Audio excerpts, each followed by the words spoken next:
What's up, Steelers fans? You know the black and gold are always looking to improve, always grinding to get better so we can bring home that 7th Lombardi trophy. And if there's one thing we know about Pittsburgh football, it's that the trenches matter. That's why today we have a huge topic to break down. But before we dive into this breaking story, make sure to hit that like button and subscribe to the channel so you never miss any Steelers updates. All right, let's get into it. The Steelers have been loading up on offensive linemen over the past couple of years, but now it looks like it's time to turn their attention to the defensive line. Cam Hayward, our rock in the middle, is still a beast, but let's be real. He's turning 36 before the season starts. He's given everything to this team, and while he's still playing at a Pro Bowl level, we have to start thinking about the future. Now, we've heard a lot of speculation about a potential reunion with Javon Hargrave, who spent his early years with the Steelers before moving on to the Eagles and 49ers. But some insiders, including Mark Kabley from The Pat McAfee Show, believe there's an even better option out there. Jonathan Allen from the Washington Commanders. So, who is Jonathan Allen, and why should the Steelers be all in on him? Allen was drafted 17th overall by Washington in 2017 and has been a dominant force in the trenches. He's a two-time Pro Bowler, known for his strength, leadership, and ability to pressure the quarterback from the interior. Over his career, he's racked up 42 sacks, 401 tackles, and 118 quarterback hits. But here's where it gets interesting. Washington is reportedly open to trading him. With a new front office and coaching staff, they might be looking to move on from some veteran contracts, and Allen's $12–13 million per year deal might be something they want to get off their books. That could be a perfect opportunity for the Steelers to swoop in and solidify the defensive line. We all know how important it is to have a dominant front seven, especially in the AFC North, where you're facing guys like Joe Burrow and Lamar Jackson twice a year. Allen brings everything you want in a defensive tackle: size, power, and experience. And more importantly, he's a great locker room guy, something that's crucial in Mike Tomlin's culture. Kabley even compared Allen's potential impact to what Larry Ogunjobi has brought to the Steelers, but with even more upside.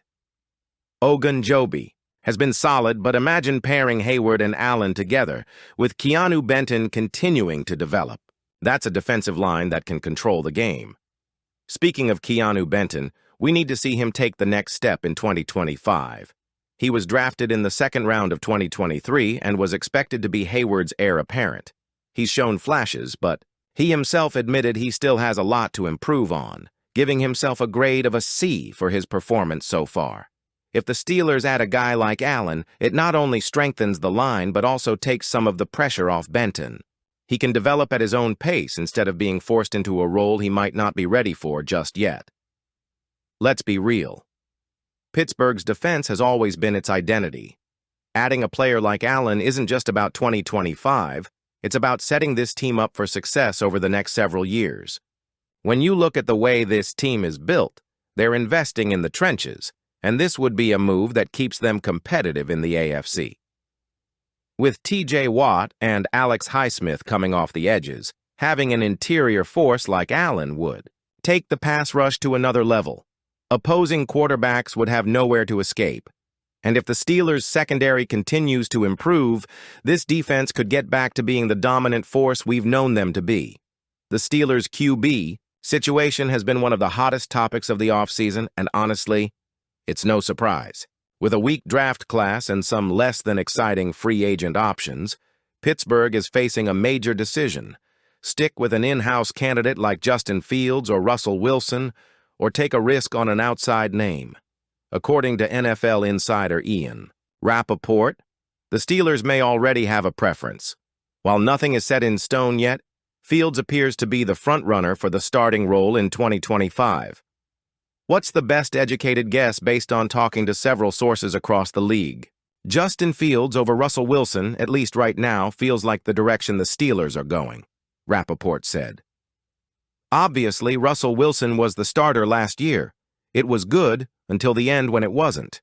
He will at least have some sort of a market, but Justin Fields does seem to be at least the priority now. They have an edge up on everyone. They can get a deal done right now. That's a pretty big statement.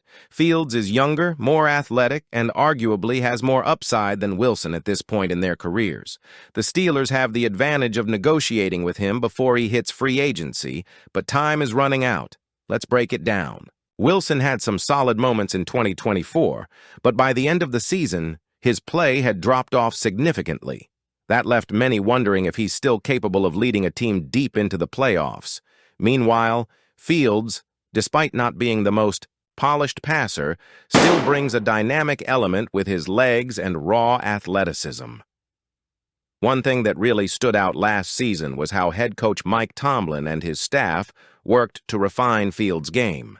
The young QB went from being overly aggressive to playing a much more conservative style, limiting turnovers and making smarter decisions.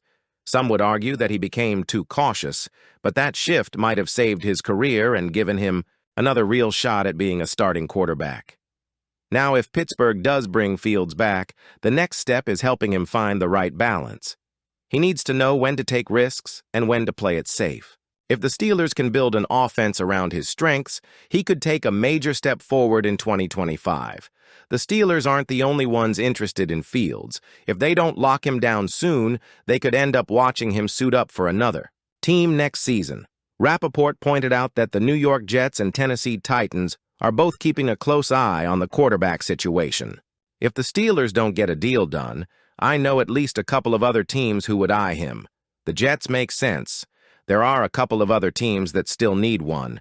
Titans still need a quarterback, whether or not they draft one. Justin, Fields is going to have a market.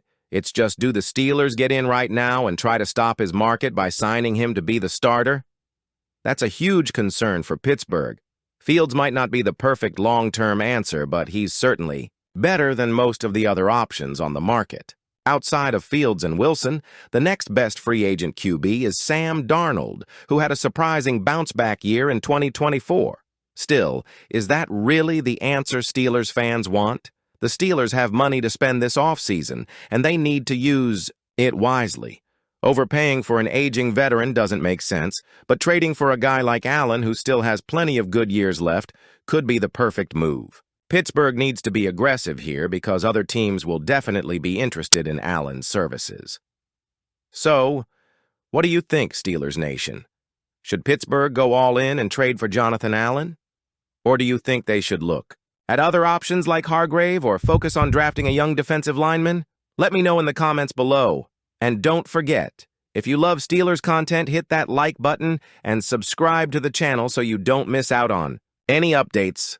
Let's keep the conversation going. And as always, here we go, Steelers.